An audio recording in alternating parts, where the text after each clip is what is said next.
6.117.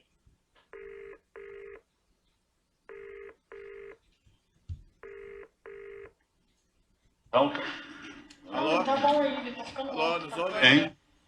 Não, é que eu tô... Aqui, eu aumentei um pouquinho de força aqui, ó. Doutor, um minuto. Houve uma queda de conexão, trocando a cadeira para o depoente. Um minuto, por gentileza, doutor. A cadeira estava baixa. Agora tá muito bom. Senhor Guilherme, acabou havendo um problema na conexão. Nós vamos Isso. retomar então o seu depoimento. Pode ir. Tá gravando? Continuou? Então, senhor Guilherme, eu vou pedir a gentileza, o senhor repetir a última resposta, porque acabou ficando truncado aqui, nós não entendemos. Pois não.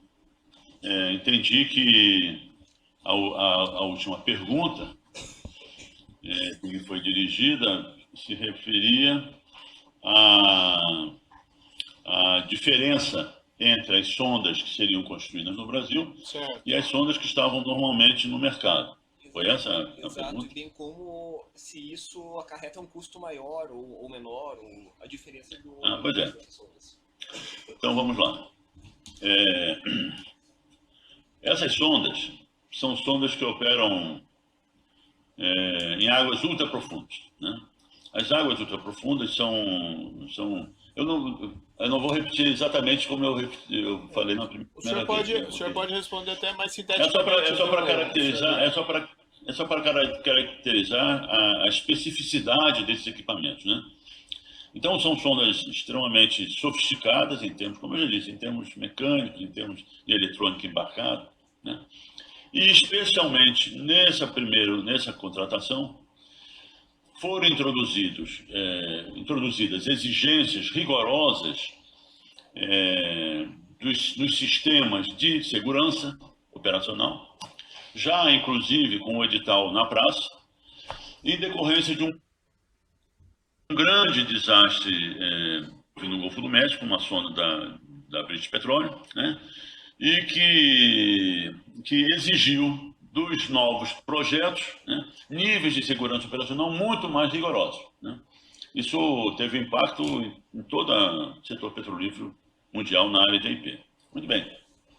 Então, essas sondas no Brasil, construídas no Brasil, não só eram as primeiras, como eu disse, as primeiras sondas flutuantes construídas no Brasil, como por uma indústria que tradicionalmente tinha sua competência em unidades de navios petroleiros, no setor de óleo e gás, nos navios petroleiros, em unidade de produção flutuantes, mas nunca em sondas. Nunca construímos uma sonda marítima no Brasil, ainda mais com essa exigência de sofisticação de projeto, de construção e montagem e de segurança operacional. Então, eram sondas que eu não tenho dúvida em dizer que, naquele momento, eram sondas topo de linha no setor petrolífero mundial de óleo e gás. E o senhor sabe nos dizer por qual razão essas sondas seriam construídas no Brasil? Não, exatamente. Desde o início desde 2003, né, o acionista controlador da empresa, né, determinou que, em outras palavras, se construir no Brasil, que se fosse possível construir no Brasil. E essa determinação do acionista controlador da empresa impactou diretamente nas nossas contratações, né?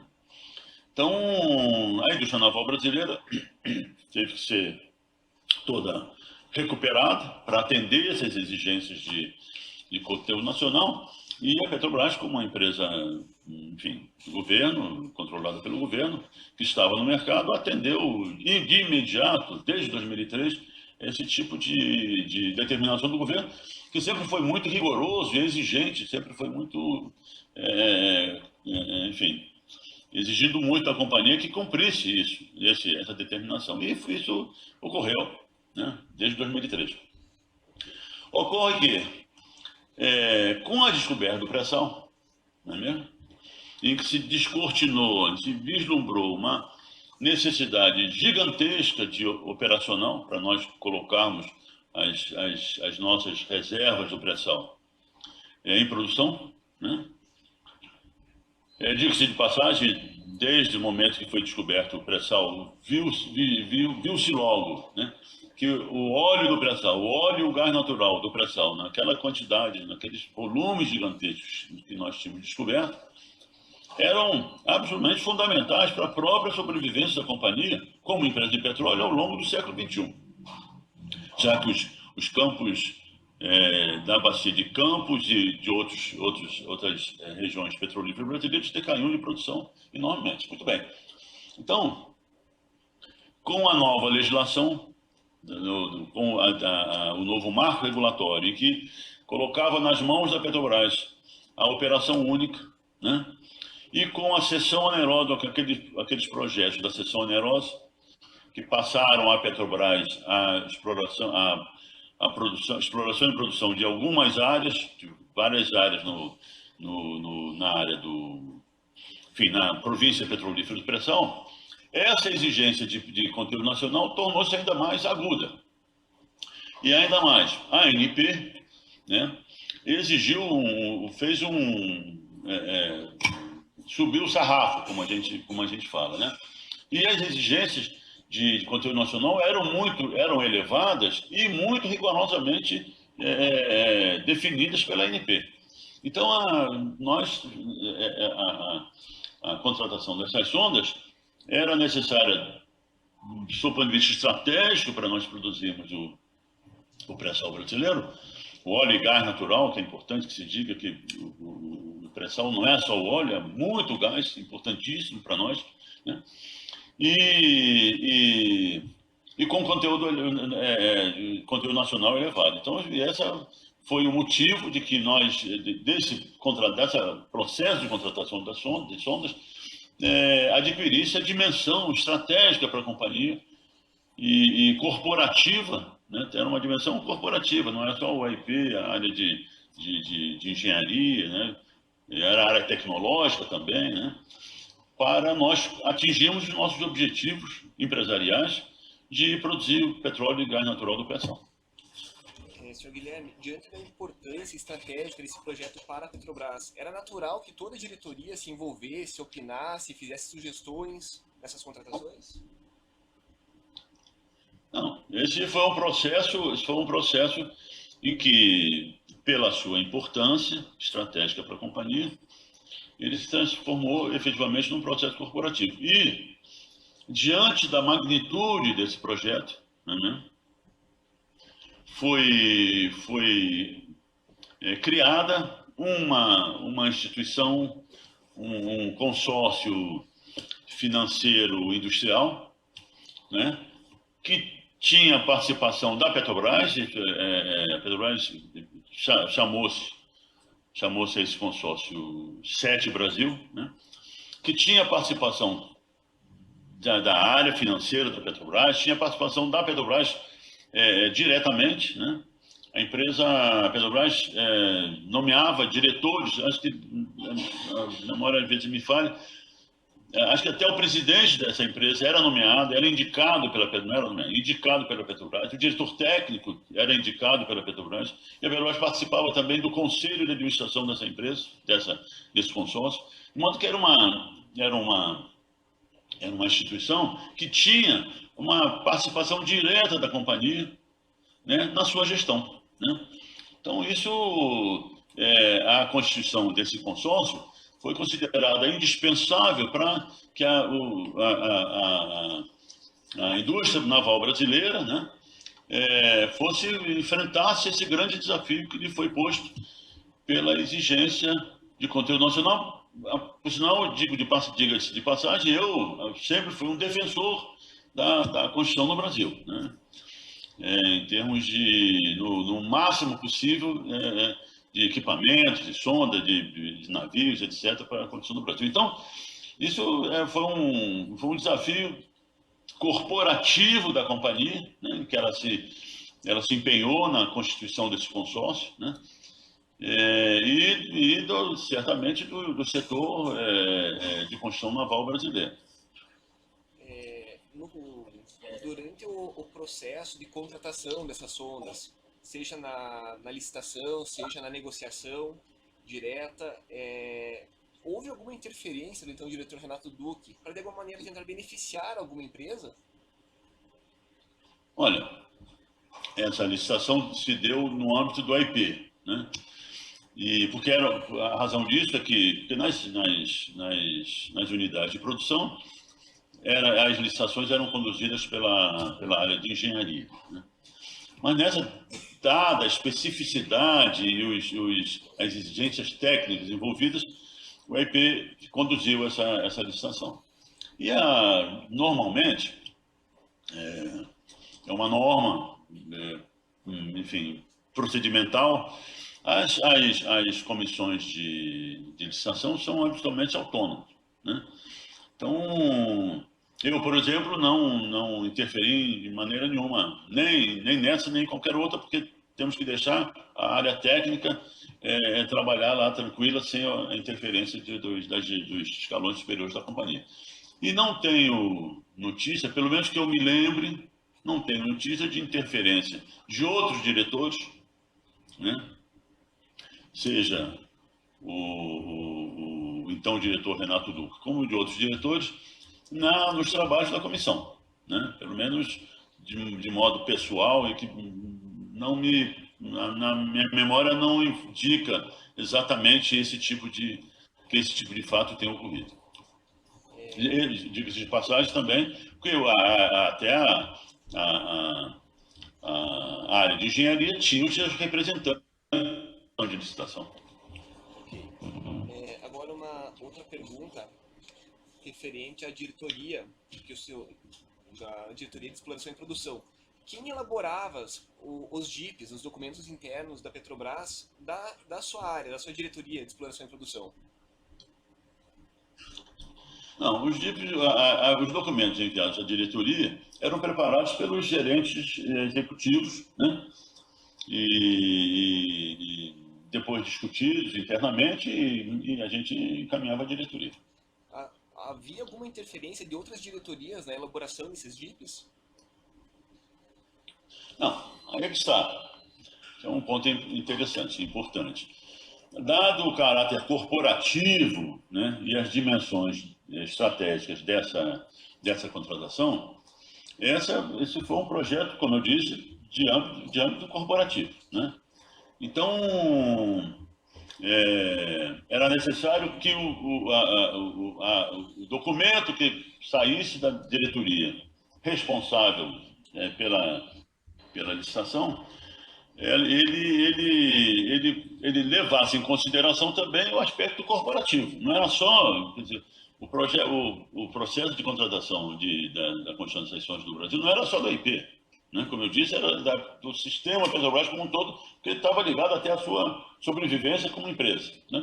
Então era necessário que esse documento enviado à diretoria congregasse também uma visão mais abrangente, que extrapolava certamente a atuação tecnicamente específica do IP nesse processo. Mas tudo isso dentro de uma ampla discussão técnica, do corpo técnico. As discussões técnicas se restringiam à parte técnica do projeto, né? Mas esse projeto não era só um projeto técnico, isso era um projeto, como eu disse, corporativo, com diversas dimensões, né? Inclusive a dimensão estratégica que se apresentava para todos nós. E os diretores, o diretor da Petrobras, ele atua estrategicamente, ele não é só uma função técnica ali, a função técnica é dos gerentes executivos, né? E do corpo técnico da companhia. Agora, o diretor tem, principalmente como sua obrigação, ter uma visão muito mais ampla, né, e estratégica da companhia, principalmente no projeto dessa dimensão. Muito bem, mas então, só para que fique muito claro, bem claro, o diretor Renato Duque, então o senhor jamais notou algum interesse dele em beneficiar empresas específicas no curso desse processo? Não, que eu me lembre, não ficou gravado isso de uma interferência pessoal do diretor Duque nesse processo. Como eu disse, ele tinha seus representantes também lá na comissão de licitação. Mas não me lembro assim, especificamente de uma interferência do diretor Duque nesse processo, na comissão de licitação. Né? Senhor Guilherme, muito obrigado. Satisfeito, excelência. Outros defensores têm indagações? Uma pergunta, excelência. Doutor Guilherme, o acusado Antônio Palocci Filho alguma vez lhe solicitou qualquer providência em relação a este projeto de sondas? Nunca, não tive nenhum contato com o senhor Palocci, Tá bem. nem a esse respeito, nem a outro qualquer assunto. Nunca conversei com Muito obrigado. Só o senhor isso. Palocci a respeito. Muito obrigado. Os outros defensores têm indagações? Ministério Público. Sem perguntas. O assento de regulação. O juiz tem um esclarecimento apenas, senhor Guilherme Estrela. A notícia aqui nos autos de que haveria alguma divergência entre a área de engenharia e a área de exploração e produção relativamente à contratação do fornecimento dessas sondas para o pré-sal. Havia isso mesmo? E se havia, o senhor pode me explicar? É verdade, havia, doutor Moro. É o seguinte, vamos lá. Como eu disse, esse era um projeto, e é um projeto, não sei como é que anda essas coisas lá, é um projeto absolutamente crítico e estratégico para a companhia. Né? No que respeita ao conhecimento do setor de construção e montagem naval no Brasil para fornecer equipamentos para a indústria de petróleo e gás natural, é indiscutível que a área de engenharia, de cuja atribuição específica, essa atribuição específica, ela é responsável, né? A área de engenharia que interage com o setor industrial de construção e montagem, eles têm muito mais experiência que nós, quer dizer, eu estou falando, já não sou mais diretor da coisa, que o pessoal da exploração e produção, né? Então, é natural que eles tenham uma visão diferenciada daquela que é do AIP, que é muito restrita à parte técnica, né, do projeto, aquela coisa toda, nesse caso específico, né, como eu disse ao senhor, introduzindo até modificações de exigências novas no quesito de segurança operacional. Então, havia discussões, né, a esse respeito, está entendendo? Então, a área de engenharia, certamente colocando as suas visões da realidade de construção e montagem naval no Brasil, e a área técnica do AIP, né, tratando mais das especificidades técnicas do projeto. E também, claro, de uma parte e de outra, a partir de um lado e de outro, avançando nas suas considerações a respeito desses assuntos, que, como eu disse, tinham mais experiência numa das partes, na parte de engenharia do setor de construção naval, e na parte técnica, que era a representação do AIP, em relação ao projeto. Então, esse foi uma área de conflito, né, que existiu na comissão entre as duas partes. Essas divergências abrangiam questões relativas ao preço? Abrangiam questões relativas ao preço, né? Então, a parte do AIP, ela muito ligada aos indicadores internacionais, através de publicações especializadas e tudo mais, aos indicadores internacionais. E a parte da área de engenharia refletindo mais a realidade da situação brasileira no setor de construção e montagem, enfim, para construir esses equipamentos. Né? E como eu disse, quando me foi trazido esse assunto, né, em que se criou um impasse entre as duas partes, né? E isso nós já tínhamos praticamente um ano de licitação e negociação, né?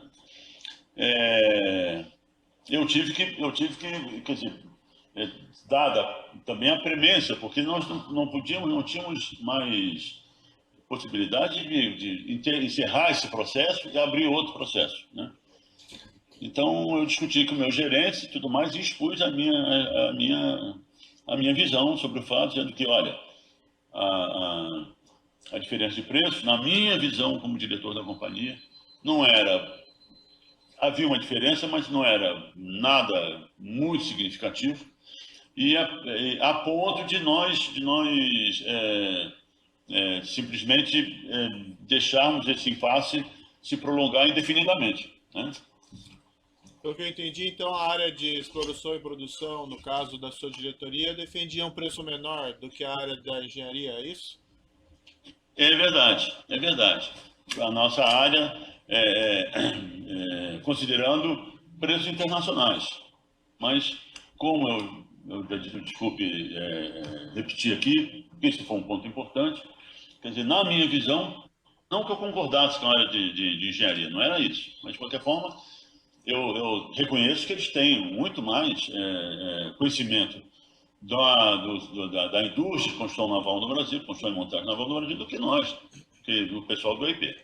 Mas, de qualquer maneira, na minha visão, essa comparação com preços, com níveis de custo internacional, era, de certa forma, desbalanceada, né? Por quê? Porque, primeiro, como eu disse, eram projetos absolutamente pioneiros e topo de linha no mercado internacional, na indústria naval internacional no setor de petróleo e gás natural. E segundo, porque eram projetos, e novamente peço desculpa por repetir, eram projetos muito intensivos em mão de obra. Naquela época, cerca de 25%. E esses produtores internacionais, eles praticam trabalho semi-escravo. Então, o custo deles é muito menor que o nosso. Dificilmente nós vamos competir com esse pessoal, né? Esse pessoal não respeita e não pratica as relações de capital-trabalho que nós praticamos no Brasil. Eu sou testemunha pessoal disso. Senhor Guilherme, o senhor Renato Duque, na diretoria de engenharia, defendia essa posição do preço maior do que a da área de exploração e produção? Não me lembro, doutor Moro, não me lembro especificamente de uma... agora, ele, repito, até pela sua posição, ele conhecia muito mais as condições de construção e montagem no Brasil do que o restante da diretoria, porque era atribuição específica da área de engenharia contratar a construção e montagem de nossos equipamentos. Agora, a defesa de preços mais altos, assim, especificamente não me lembro. Mas ele conhecia realmente a área que era a rotina de trabalho dele. Tem aqui no processo algumas mensagens eletrônicas trocadas entre executivos da Odebrecht. E, por exemplo, folha 62 da denúncia, esse é um e-mail de 29 de janeiro de 2011, e eles tratam de uma reunião que teria havido na diretoria executiva da Petrobras. Eu vou ler aqui para o senhor, quem sabe o senhor se recorde dessa reunião, para me dizer se isso é correto ou não que eles afirmaram. Diz lá o e-mail: esse assunto, DIP, foi colocado em pauta. Reunião de diretoria executiva de 20 de janeiro. Pelo diretor Duque, sem consenso com exploração e produção, após as negociações de rotina da comissão, em que a EAS, Estaleiro Atlântico Sul, ainda deu 1 milhão de desconto sonda, ficando o preço em 663 milhões cada. Nessa reunião, o DIP não foi aprovado, pois o diretor Estrela argumentou que ainda haveria espaço para redução. Como não houve consenso na diretoria executiva, continua em pauta. O senhor se recorda de uma reunião em que houve esse tipo de situação? Não, é verdade. Quer dizer, quando me ficou claro, eu não me lembro exatamente, doutor Moro, né? Eu Sim, sim. falo pela minha lembrança, pelo que eu tenho na memória. Quando houve a constatação que havia um impasse, né?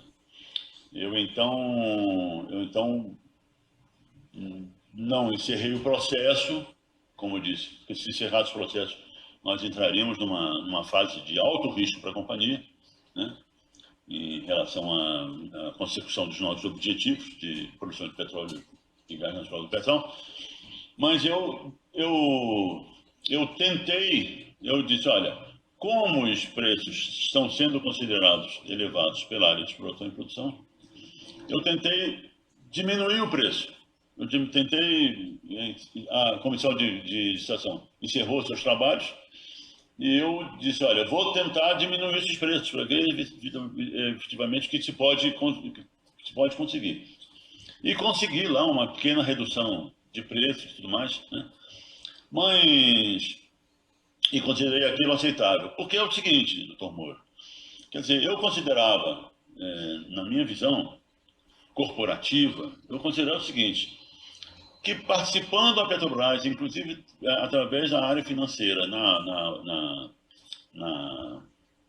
na SET, na gestão da SET Brasil, os preços colocados pela SET Brasil, eles continham alguma coisa de credibilidade, porque a Petrobras estava ali dentro.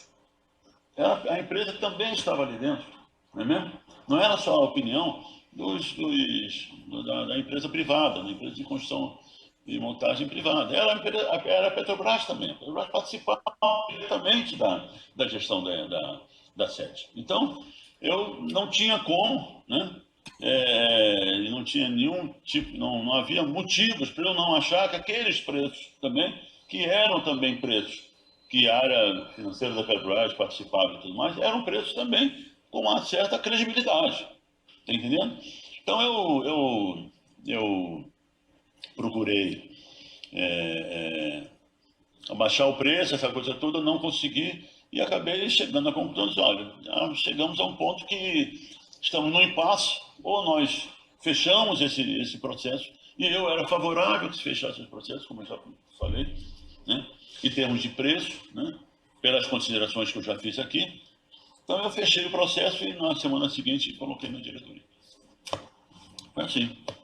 Tá certo. Era esse esclarecimento do juízo. Então eu declaro encerrado o depoimento do senhor Guilherme de Oliveira Estrela. Pode interromper a gravação.